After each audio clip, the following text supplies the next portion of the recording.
నాన్న వెళ్ళిపోతున్నారేంటి? నాన్న అన్నయ్య, నాన్నకేదో సడన్ గా గుర్తొచ్చినట్టుంది. మళ్ళీ వస్తారులే, మన ముగ్గురం ఆడుకుందాం.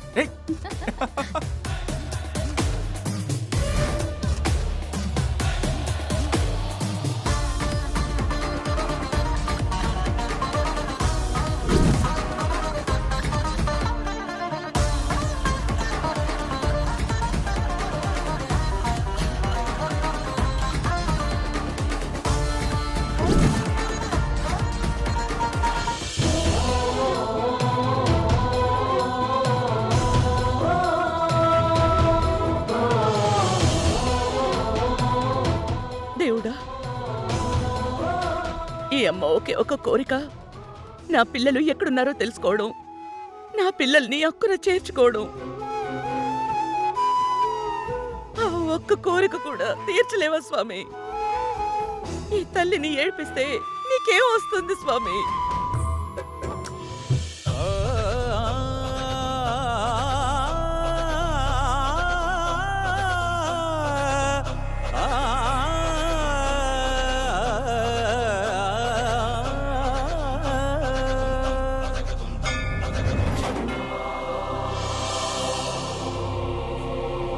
నా పిల్లల్లా చూసుకుంటున్న కృష్ణ, కార్తీక, కావేరీలు నా పిల్లలు కారు, ధర్మతేజ్ గారి పిల్లలు. మరి నా పిల్లలు ఎక్కడ స్వామి? ఎక్కడా?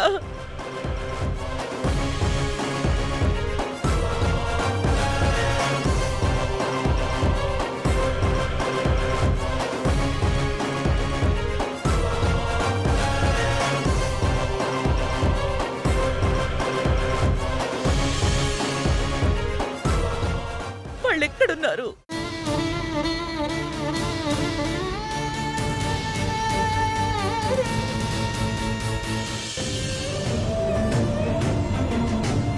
ఈ ఫోటో చూపించి రాణమ్మ నా పిల్లలని అడిగింది.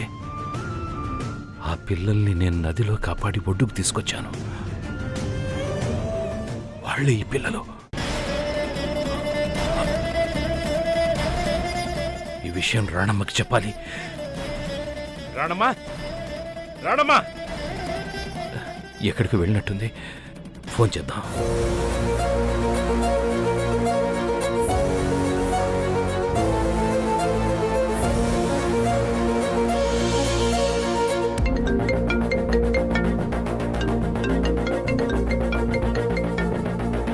ధర్మతేజ్ గారు, హలో.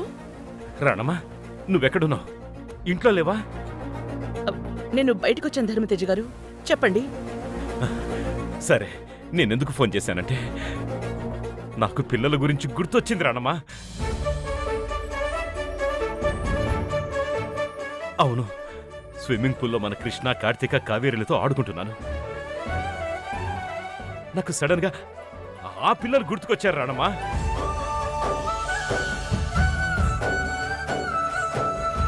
నేను ఫోటో చూపించి అడిగినా ఆ పిల్లల గురించేనా మీరు మాట్లాడేది? అవును రాణమ్మా, ఆ పిల్లల గురించి నాకు గుర్తుకొచ్చింది.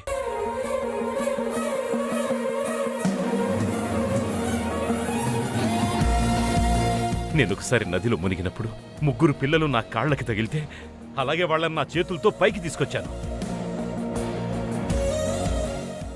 ముగ్గురు పిల్లలు నదిలో ఎలా కొట్టుకొచ్చారో నాకు తెలీదు. వాళ్ళని కాపాడి ఒడ్డుకు తీసుకొచ్చాను రాణమ్మ. ఆ తర్వాత ఏమైంది? ఆ పిల్లలు ఎక్కడున్నారండి? వాళ్ళు ఏమయ్యారు చెప్పండి. వాళ్ళని నేను ఒడ్డుకు తీసుకొచ్చాను. పాపం ఆ పిల్లల్ని చూసి నా మనసు తల్లడిల్లిపోయింది రాణమ్మ. పిల్లల అమ్మా నాన్న ఎవరు కనుక్కొని వాళ్ళకి అప్పచెప్పాలనుకున్నాను. అయితే ఆ పిల్లల్ని ఎవరికి అప్పచెప్పారండి? చెప్పండి. హలో, చెప్పండి ధర్మతేజ్ గారు, ఆ పిల్లల్ని ఏం చేశారు? చెప్పండి, ఎవరికి అప్పచెప్పారు? అయ్యో చెప్పండి.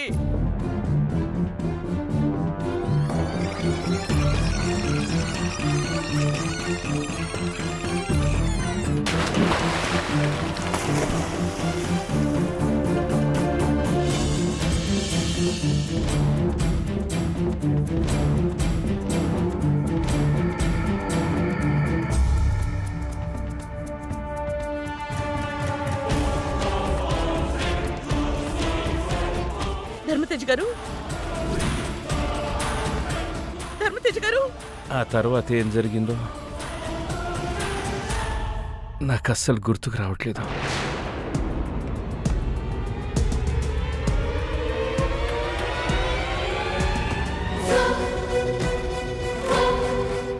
నాకంతవరకే గుర్తుంది. అది చెప్తామని నీకు ఫోన్ చేశాను రాణమ్మా.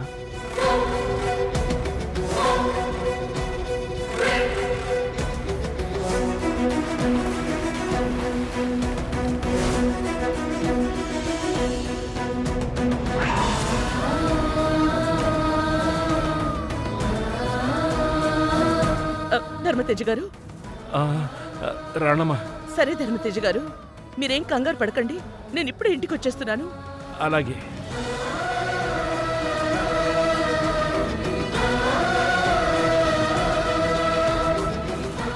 అంటే నా పిల్లలు ఎక్కడో చోట బ్రతికే ఉన్నారు. చాలా సంతోషం స్వామి. తొందరలో వాళ్ళు ఎక్కడున్నారో నాకు తెలిసేలా చెయ్యి స్వామి.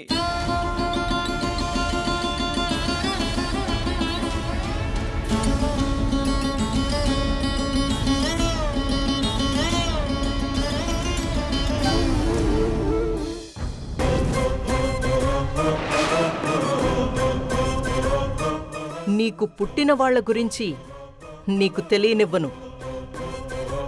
డిఎన్ఏ టెస్ట్లో కార్తీక, కావేరి, కృష్ణలు నీ పిల్లలే అని వచ్చింది. కానీ రిపోర్ట్స్ నేను మార్చేశాను. నీ కన్నీళ్లు చూడాలని ఆ రిపోర్ట్స్ని డబ్బులతో కొన్నాను రాణెమ్మా. నీ రక్తం పంచుకు పుట్టిన ముగ్గురు పిల్లల తల్లి నువ్వేనన్న రహస్యం ఎప్పటికీ బయటపడనివ్వను. అందుకే కేరళ నుంచి నీడలా నిన్ను ఫాలో అవుతూనే ఉన్నాను రాణెమ్మా.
అబ్బా, ఈ బాడీ పెయిన్స్ ఏంటి? బాడీ మొత్తం పెయిన్స్, ఎవరు లాగుతున్నట్టు అనిపిస్తుంది.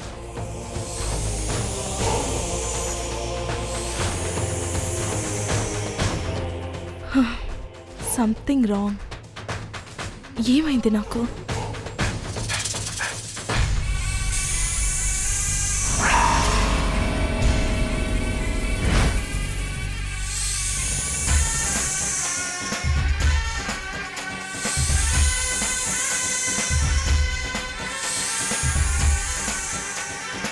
తాప్సీ ఇచ్చిన కింగ్ కోబ్రా మాల్ థ్రిల్లింగ్గా ఉంది.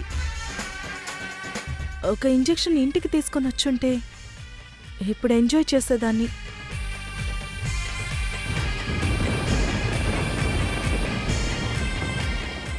నాకు ఆ కింగ్ కోబ్రా కావాలి.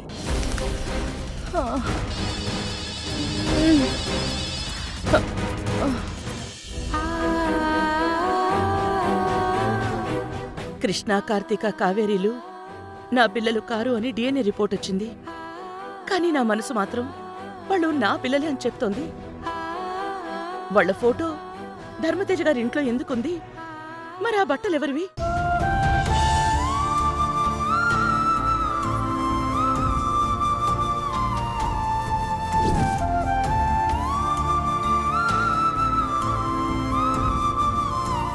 నా మాతృత్వాన్ని నేను నిరూపించుకోవాల్సి వస్తోంది.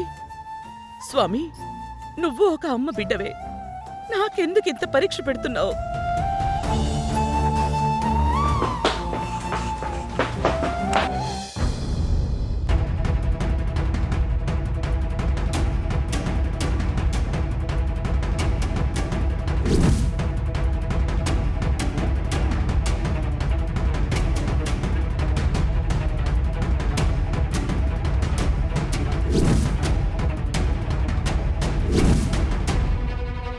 ఏదో అలికిడి వినిపించింది. ఎవరూ లేరే.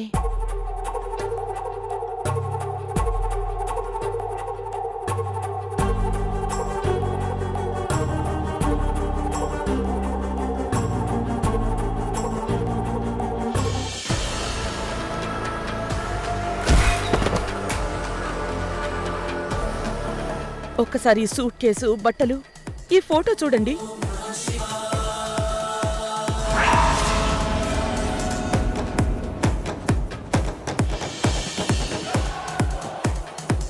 ఆ రోజు సూట్ కేసులో ధనుష్, భవ్య, సుమల ఫోటోలతో పాటు ఒక డైరీ కూడా ఉంది. ఆ డైరీ చాలా కాలం క్రితం అనుకుంటాను. బహుశా ఆ డైరీలో నా ముగ్గురు బిడ్డల గురించి ఏదైనా రాసుంటారేమో. ఇతరుల డైరీ చదవడం పద్ధతి కాదు, కానీ ఈ అమ్మ హృదయం పిల్లల్ని కలుసుకోవాలని ఆరాటపడుతోంది. ఎస్,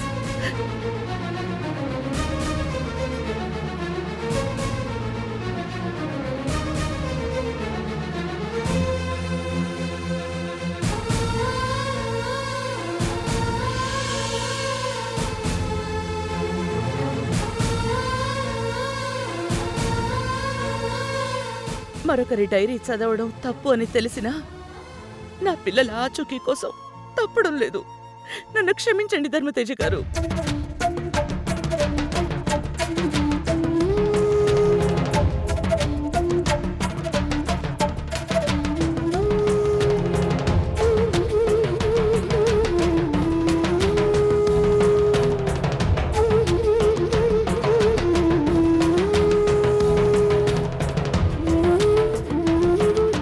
ఆ రోజు నా స్నేహితులు నాకు చేసిన మోసానికి నేను చాలా డిప్రెషన్లోకి వెళ్ళిపోయాను.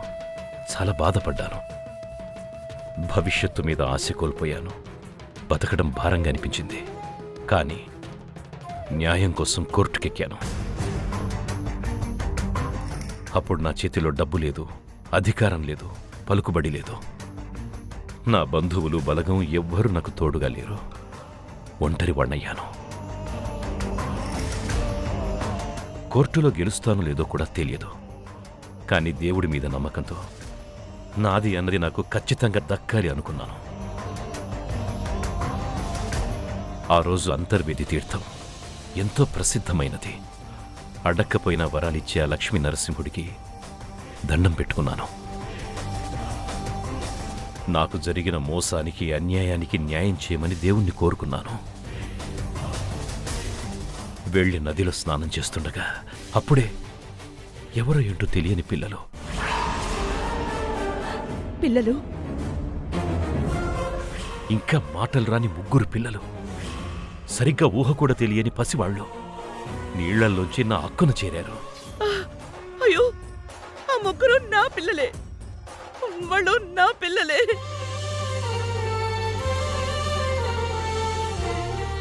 నా పిల్లలు ధర్మతేజ్ గారికి దొరికారు, ఆయనకే దొరికారు. అందుకే ఆయన రాసుంటారు. నా పిల్లల గురించి నాకు మొత్తం తెలిసిపోతుంది.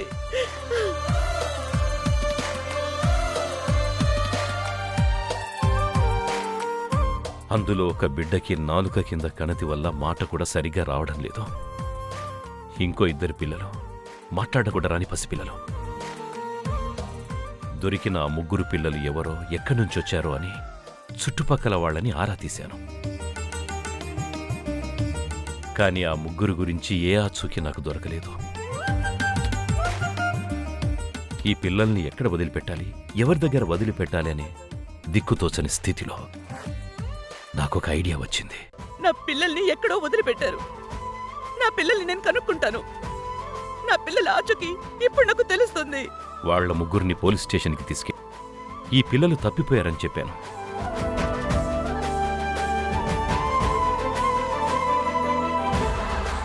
కానీ పోలీసులు పిల్లలు తప్పిపోయారంటూ ఎవరూ వచ్చి కంప్లైంట్ ఇవ్వలేదు, ఎవరూ వచ్చి ఆరా తీయలేదు అన్నారు. మరి ఆ పిల్లల్ని ఏం చేయమంటారని ఇన్స్పెక్టర్ గారిని అడిగాను. ముక్కు పచ్చలారని పిల్లలని బాధపడుతుంటే అప్పుడు ఎస్ఐ ఏమన్నారంటే,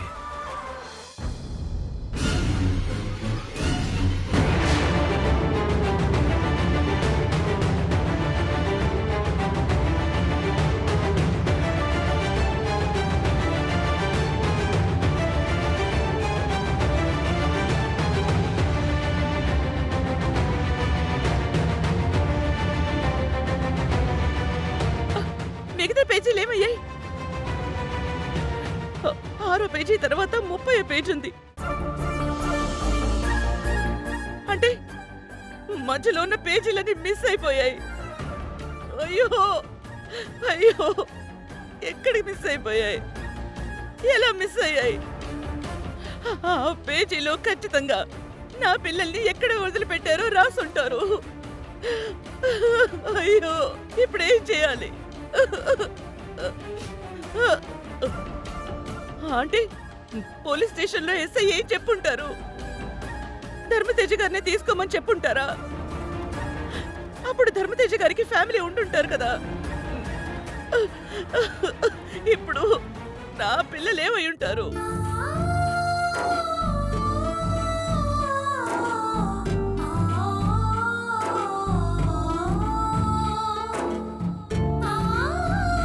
మొత్తానికి నా పిల్లలైతే బతికే ఉన్నారు.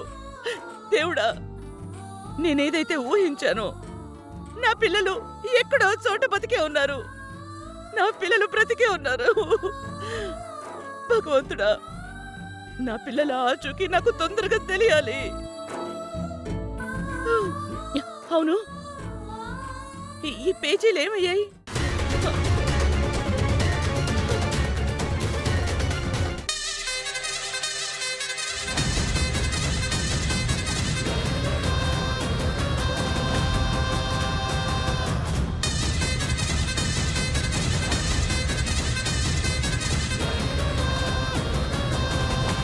తామసి, మనం ఆ మాల్లో కలిపి ఎక్కించిన విషయం ఉంది చూడు, అది కార్తీక మీద మాల్లాగే పనిచేసి ఉంటుంది. నువ్వు చెప్పింది నిజమే తక్షక. కార్తిక ఇప్పటికే మాల్కి బానిసైపోయింది కదా. అందుకే మనం ఎక్కించిన విషయం ఆమె రక్తంలో త్వరగా కలిసిపోయి ఆమెని విషకన్యగా మార్చడం చాలా ఈజీ అయిపోతుంది. అవును, ఆ విషయం ఎక్కితే కార్తీకకు అస్సలు నిద్ర పట్టదు. పిచ్చి పట్టినట్టు అది మళ్ళీ మళ్ళీ కావాలని తహతహలాడిపోతుంది. అప్పుడే కదా తక్షక మన ప్లాన్ సక్సెస్ అయినట్టు. తాప్సీ,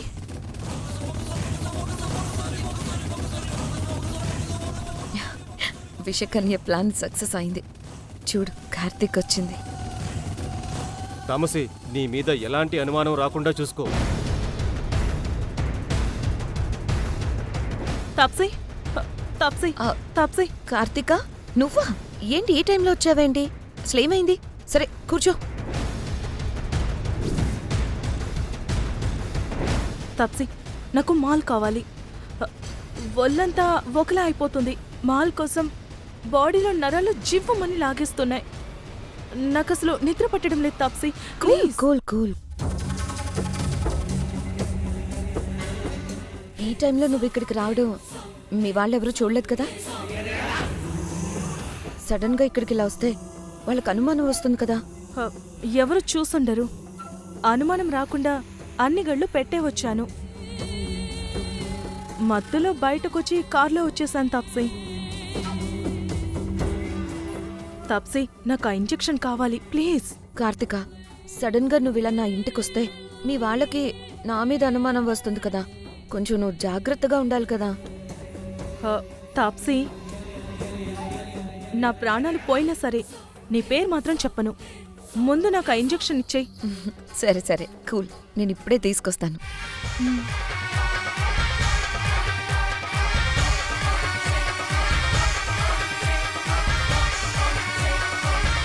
ఈ పెయింటింగ్ వేస్తుంటే నాకు గతమంతా గుర్తుకొచ్చినట్టుగా అనిపిస్తోంది. ఏ తండ్రైనా తన కన్న పిల్లల్ని అనాథాశ్రమంలో ఎందుకు జాయిన్ చేస్తాడు ధర్మతేజ గారు? ఆ ముగ్గురు పిల్లలు అనాథలు కావచ్చు. ఆ తండ్రికి దొరికిండొచ్చేమో. తల్లిదండ్రులు లేని పిల్లలకి ఇలాంటి అనాథాశ్రయాలే దేవాలయాలు కదా. మనం ఒకసారి అమ్మ అనాథాశ్రమాన్ని విజిట్ చేద్దామా?